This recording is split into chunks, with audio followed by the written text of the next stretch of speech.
sasagutin eh. Hindi pa nga ako nakikipag-date. Sagutin mo na. Kawawa naman yung tao eh. Ang pogi-pogi pa naman. Saka preparo kami may syota. Ikaw lang wala sa grupo. Hoy!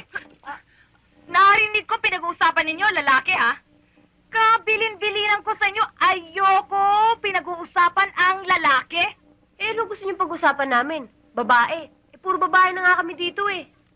Aba, piloso pa ka pa. Pues, ito ang tandaan ninyo. Ayokong pinag-uusapan ang lalaki.